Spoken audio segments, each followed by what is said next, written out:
നമസ്കാരം, കലാകൗമുദി ഓൺലൈനിലേക്ക് സ്വാഗതം. ദേവസ്വം ബോർഡ് പ്രസിഡന്റായി തിരുവിതാംകൂർ ദേവസ്വം ബോർഡ് പ്രസിഡന്റായി നിയമിതനായ കെ ജയകുമാർ IAS പിണറായി വിജയന്റെ ഒരു തുറുപ്പ് ചീട്ടാണ്. തിരുവിതാംകൂർ ദേവസ്വം ബോർഡ് പ്രസിഡന്റ് സ്ഥാനത്തേക്ക് സമ്പത്തിൻ്റെയും മുൻ MP സമ്പത്തിൻ്റെയും മുൻ MLA TK ദേവകുമാറിൻ്റെയും പേരുകളൊക്കെ പറഞ്ഞു കേൾക്കുമ്പോഴാണ് പിണറായിയുടെ സർജിക്കൽ സ്ട്രൈക്കിലൂടെ കെ ജയകുമാർ ദേവസ്വം ബോർഡ് അധ്യക്ഷനാകുന്നത്. ദേവസ്വം ബോർഡ് പ്രസിഡന്റായി ജയകുമാറിനെ കൊണ്ടുവന്നതിൽ പിണറായി വിജയനും CPMനും ചില ഉദ്ദേശങ്ങളുണ്ടായിരുന്നു. തങ്ങൾ ദേവസ്വം ബോർഡിനെയും ശബരിമലയെയും വലിയ കാര്യത്തോടെയാണ് പരിഗണിക്കുന്നതെന്നും അവിടെ ചെറിയൊരു തെറ്റുകുറ്റങ്ങൾ പോലും ഉണ്ടാകാൻ പിണറായി വിജയൻ മുഖ്യമന്ത്രിയും CPMും ആഗ്രഹിക്കുന്നുമില്ല എന്നും അങ്ങനെ തെറ്റുകുറ്റങ്ങൾ നടത്തിയവർ അവർ നിയമത്തിൻ്റെ വഴികളിലൂടെ നടക്കേണ്ടി വരുമെന്നും അവർ അനുഭവിക്കേണ്ടി വരുമെന്നുള്ള സൂചനയാണ് പിണറായി വിജയൻ നൽകിയത്.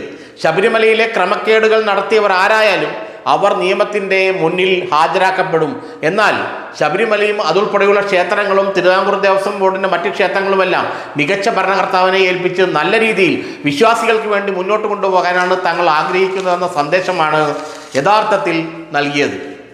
എന്നാൽ കെ ജയകുമാറിനെ ദേവസ്വം ബോർഡ് പ്രസിഡന്റാക്കിയത് CPMന് രാഷ്ട്രീയപരമായി ഗുണം ചെയ്യുമോ എന്നുള്ള ചോദ്യമാണ് ഉയർന്നു വരുന്നത്. ഈ അവസ്ഥയിൽ ഗുണം ചെയ്യാൻ സാധ്യതയില്ലെന്ന് CPM ഇപ്പോൾ തന്നെ തിരിച്ചറിഞ്ഞിട്ടുണ്ട്. കാരണം പ്രത്യേക അന്വേഷണ സംഘം മറ്റ് 2 ദേവസ്വം ബോർഡ് മുൻ അധ്യക്ഷന്മാരിലേക്ക് നീങ്ങുകയാണ്. വാസു ഇപ്പോൾ അറസ്റ്റിലായി കഴിഞ്ഞു. വാസുവിന് മുമ്പും അതിനു ശേഷവും ഉണ്ടായ 2 ദേവസ്വം ബോർഡ് അധ്യക്ഷന്മാരിലേക്ക് അന്വേഷണം നീളുകയാണ്.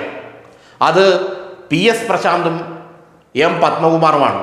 പത്മകുമാറിനെയും PS പ്രശാന്തിനെയും അന്വേഷണ സംഘം ഉടനെ ചോദ്യം ചെയ്യും. അങ്ങനെ വരുമ്പോൾ അത് CPMന് വലിയ തിരിച്ചടിയാവും. പത്മകുമാറിനെ അറസ്റ്റ് ചെയ്യാനുള്ള സാധ്യതയുണ്ടെന്ന് വരെ ഇപ്പോൾ അന്വേഷണ സംഘത്തിൽ നിന്ന് നമുക്ക് സൂചന കിട്ടുന്നുണ്ട്. പത്മകുമാർ അറസ്റ്റിലായി കഴിഞ്ഞാൽ വാസു അറസ്റ്റിലായതിനേക്കാൾ വലിയ ഒരു പ്രതിരോധം CPMന് ഉണ്ടാകും, പ്രതിസന്ധി ഉണ്ടാകും. കാരണം പത്മകുമാർ അദ്ദേഹം മുൻ MLA ആണ്. CPM പത്തനംതിട്ട ജില്ലാ സെക്രട്ടേറിയറ്റ് അംഗമായിരുന്നു. CPMൻ്റെ പത്തനംതിട്ടയിലെ ഏറ്റവും ഉന്നതനായ നേതാവാണ്. വാസു എന്ന് പറഞ്ഞാൽ അദ്ദേഹം ഒരു മുൻ ജില്ലാ ജഡ്ജിയായിരുന്നു. CPMൻ്റെ സഹയാത്രികനാണ്, അല്ലെങ്കിൽ CPM മന്ത്രിമാരുടെ പ്രൈവറ്റ് സെക്രട്ടറി ആയിരുന്നു എന്നൊക്കെ പറഞ്ഞു നിൽക്കാമായിരുന്നു. എന്നാൽ പത്മകുമാറിൻ്റെ കാര്യം അങ്ങനെയല്ല. പത്മകുമാർ CPMൻ്റെ സമുന്നതനായ നേതാവാണ്. പത്തനംതിട്ടയിലെ ജില്ലാ സെക്രട്ടേറിയറ്റ് അംഗമായിരുന്നു, MLA ആയിരുന്നു.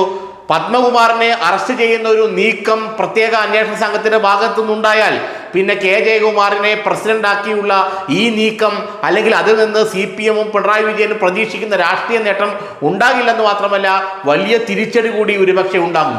CPM അങ്ങനെ ഒരു നീക്കം പ്രതീക്ഷിക്കുന്നുണ്ട്. ഈ ഒരു പ്രത്യേക അന്വേഷണ സംഘം ഒരുപക്ഷെ പത്മകുമാറിനെ കസ്റ്റഡിയിൽ എടുത്ത് അറസ്റ്റ് രേഖപ്പെടുത്തിയാൽ അത് വാസുവിനെ അറസ്റ്റ് ചെയ്തതിനേക്കാൾ രൂക്ഷമായ പ്രത്യാഘാതം പാർട്ടിക്കുണ്ടാക്കും, രൂക്ഷമായ പ്രതിസന്ധി പാർട്ടിക്കുണ്ടാക്കുമെന്നുള്ള നല്ല ബോധ്യം, ഉറച്ച ബോധ്യം CPMനും പിണറായി വിജയനുമുണ്ട്.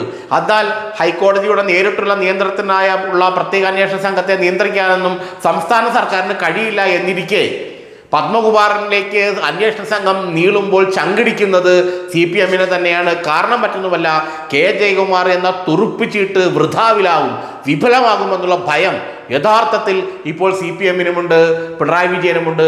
അതുകൊണ്ട് കെ ജയകുമാറിനെ ഇറക്കിയിട്ടും വലിയ കാര്യമൊന്നും പ്രതീക്ഷിച്ച നേട്ടം അതുകൊണ്ട് ഉണ്ടായില്ല എന്നുള്ളൊരു സങ്കടത്തിലാണ് ഇപ്പോൾ CPMും മുഖ്യമന്ത്രിയും. കാരണം മറ്റൊന്നുമല്ല, PS പ്രശാന്തിനെതിരെയും ഈ പത്മകുമാറിനെതിരെയും അന്വേഷണ സംഘത്തിൻ്റെ കരങ്ങൾ നീളുന്നത് CPMന് വലിയൊരു ദുസ്വപ്നമാണ് ഉണ്ടാക്കിയിരിക്കുന്നത്.